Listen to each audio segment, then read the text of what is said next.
इसकी जो माइक रहती है बड़ी खतरनाक रहती है, उधर बच्चे लोग हल्ला करते हैं तो आवाज जाती है उसकी, क्या करोगे? चलो देखो इधर जीरंड्स है ना, एक बार फिर से देखते हैं हम लोग इस चीज को, हम कुछ दूसरा लेते हैं, ठीक है ना, जैसे चलना, ठीक, और क्या हो जाएगा?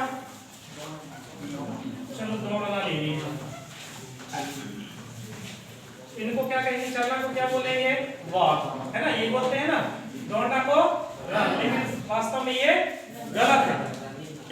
वॉक मींस मतलब क्या होता है? चलो, इसका मतलब क्या हो जाएगा? दौड़ो। ये एक प्रकार से अगर देखा जाए तो आदेशात्मक वाक्य हुए, है ना, मतलब कोई भी वर्ब हो, चाहे जितने भी वर्ब हैं, यदि उनके लास्ट में ना लगा है तो उनको हम दो तरीके से बनाते हैं। पहला जो तरीका है वो है जीरंड और दूसरा है इंफिनिटिव। और इनको बनाने के लिए फॉर्मूला क्या होता है? जैसे जीरंड बनाना है हमको तो वर्ब के साथ हम क्या कर देते हैं? आईएनजी जोड़ देते हैं। और ऐसी स्थिति में क्या होता है? वर्ब हमारा किस फॉर्मेट में होना चाहिए? किस फॉर्म में? फर्स्ट, ठीक है ना। और यदि मान लो वर्ब हमको इन्फिनिटिव फॉर्मेट में बनाना है तो आप इसके साथ टू जोड़ दोगे, वर्ब का फर्स्ट फॉर्म। ये दो तरीकों से हम ऐसे सेंटेंस या ऐसी वर्ब जिनके लास्ट में क्या लगा हो? ना, उनको बनाते हैं, ठीक है। फिर से जैसे हम एक एग्जांपल लेते हैं, मैं पढ़ाई, हम इसको दूसरा ले लेते हैं, मैं खेलना, ठीक, कूदना, खेलना, कूदना, चलो इसको फिर से लिखता हूं अच्छे से, मैं खेलना कूदना जानता हूं। अब यहाँ पे देखो आप ध्यान से, तो कितनी वर्ब हैं? 1 2 3। Verb number 1, verb number 2, verb number 3। अब यहाँ पे बहुत सारी वर्ब आई, इसके लिए क्या करते हैं? तो इसके लिए क्या होता है? जो सेंटेंस होता है हमारा, सेंटेंस के पीछे वाले वाक्य में जो वर्ब होगी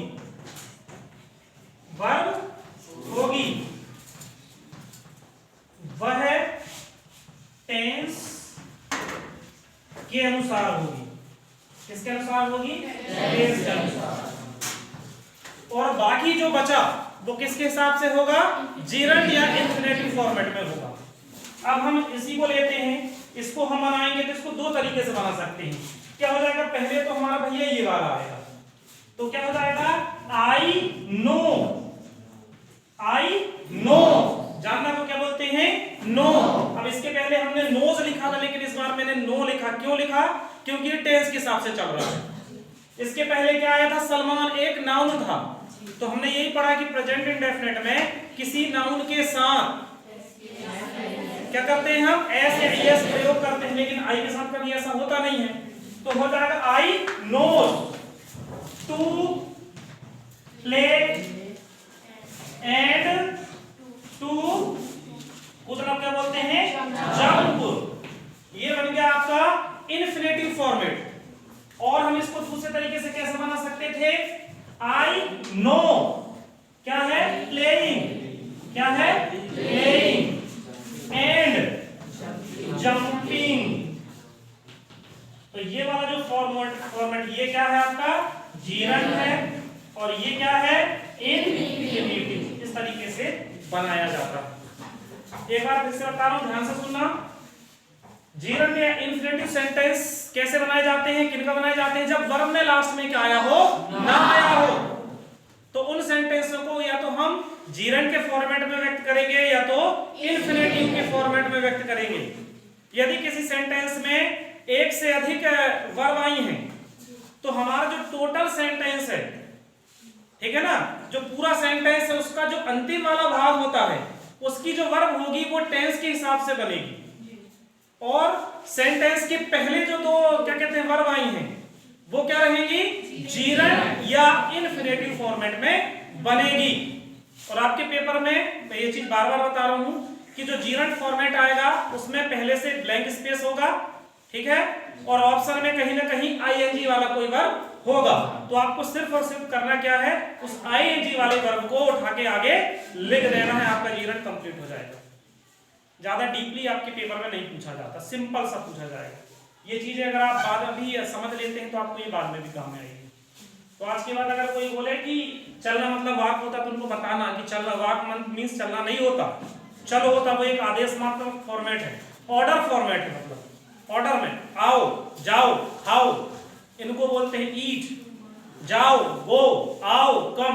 अगर आना या जाना बोलेंगे तो हम क्या बोलेंगे इसके लिए, जैसे ये है चलना को वाक बोले थे ना, तो इसको अगर हम इन्फिनेटिव में बोले तो ये क्या क्या बनेगा, ये या तो हम इसको बोलेंगे टू वॉक, ठीक, इसको बोलेंगे टू रन, या फिर हम क्या करेंगे बोलेंगे इसको वॉकिंग बोलेंगे, वॉकिंग या रनिंग। तब इसका मतलब ये होगा ना, जो लास्ट में आया है ये इसके हिसाब से ये सार्थक वर्ब बनेगी।